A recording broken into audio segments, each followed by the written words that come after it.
Sometimes the most innocent nights can turn into our worst nightmares. This is a story of three friends who ventured into a party, not knowing they were walking into something far more sinister. Get ready for a tale you won't forget.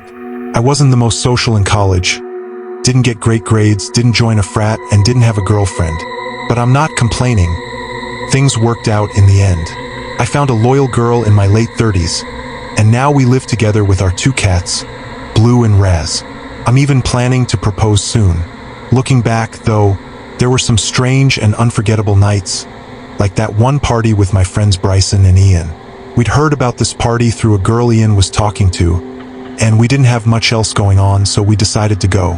The moment we arrived, something felt off. The house was massive, and everyone was dressed too nicely for a college party.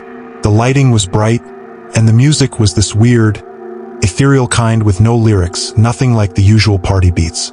We shrugged it off, mingled, and drank with some girls who approached us. One of them, Tina, had this odd, thin green line on her neck. I almost asked her about it but decided against it. Soon after, I bumped into an older guy in the bathroom who also had the same green mark.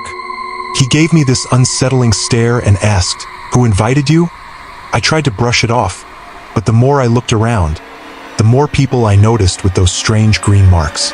I started freaking out, especially when I realized both Bryson and Ian had similar red marks on their necks. I practically dragged them out of the house. As we left, their phones blew up with messages from the girls we had been hanging out with, asking why we left. How could they have known we'd left so soon? The whole thing still haunts me. It wasn't the only strange thing that happened to me around that time. After I started grad school at Purdue, my backpack got stolen. I thought it was just a minor inconvenience until I started receiving handwritten notes at my apartment. "I see you," one said. "Whoever took my bag had my keys and had somehow figured out where I lived." Then, things in my apartment started moving. Small, almost unnoticeable at first, but it escalated quickly. One day, I came home to find my room completely trashed.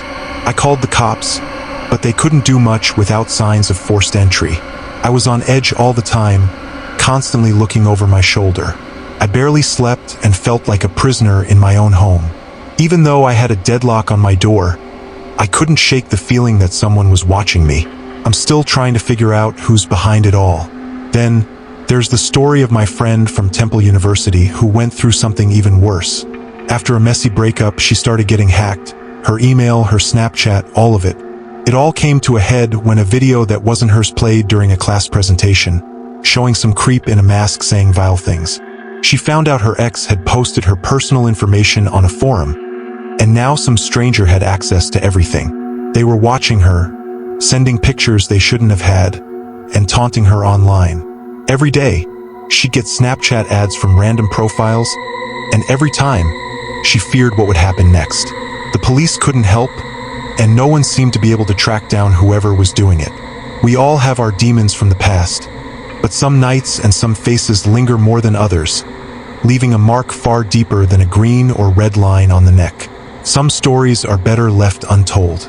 But for these friends, the marks of that night will always remain.